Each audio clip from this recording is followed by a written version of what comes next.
Wait for it. Wait for it. Do you hear that? Can you hear that? That's the sound of every homeowner getting richer by the minute. Am I offering you any financial advice here? Well, no, I'm not offering you any financial advice. And the reason why I'm not offering you any financial advice is because I live in a socialistic interventionist nightmare where we do not have the freedom of speech to really say what's on our mind in terms of advice. But instead, this video is just me and my opinion. Well, I'm trying to figure out what a house is worth these days. It's pretty hard to figure that out, right? I mean, it kind of depends on how our manufactured socialistic interventionist Keynesian model is treating us this year. I've got some very good notes here. Basically, how can I know a thing if the thing itself is unknowable? How can the thing itself be known if I have no knowledge regarding that thing? Alright, how can I really know what my house is worth if I don't really know what value actually is?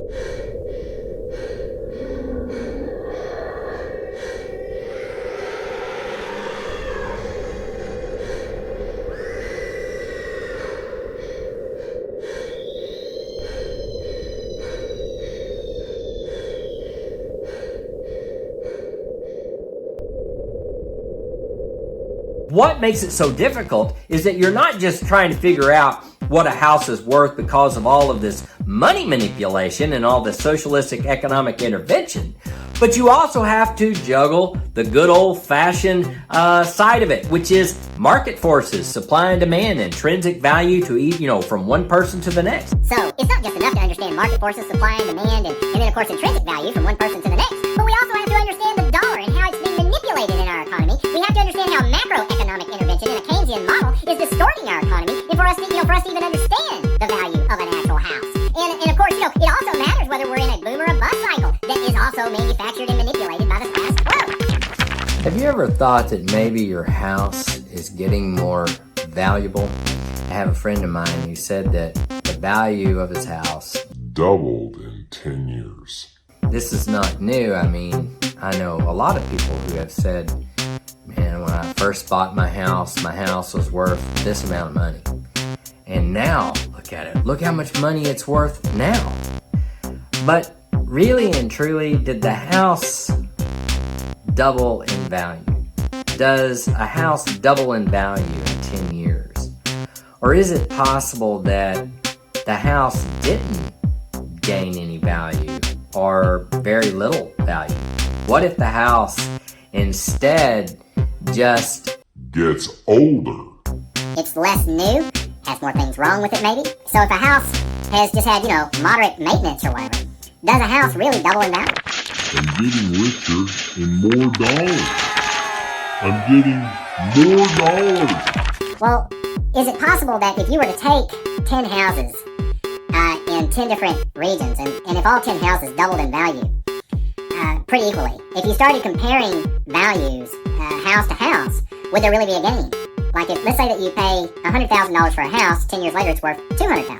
But let's say 10 people do that. 10 people buy 10 houses at $100,000. But then 10 years later, all 10 people have a house that's now worth $200,000. So if you trade your houses, if you own them all at $100,000 and you trade each other a house, did you really gain any value? Or did you just get a different house that's also worth $100,000? And then when all the houses go up to $200,000, if you trade one house for another house, did you really gain any value? Or did you all just get a different house at the same value? What changed? It wasn't the houses. It was the dollar. The dollar now, it takes twice as many dollars to buy the same house as it did 10 years previously. And it works that way with food, it works that way with lumber, it works that way with land, it works that way with houses, it works that way with everything. And why is that? Why do we have price inflation? Well, because we also suffer monetary inflation. And think about that for a moment. If you have your dollars being destroyed in its purchasing power, And if you have a job and you roughly make the same amount of money over a period of 10 years, you're making half as much. And we're printing now trillions of new dollars. How much purchasing power are we going to have at the end of the year?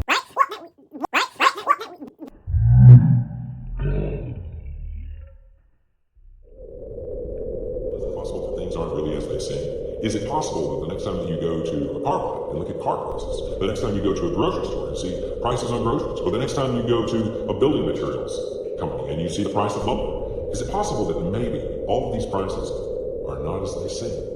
Maybe instead these prices are what they are because of market forces that occur inside a compulsory box that you are locked inside.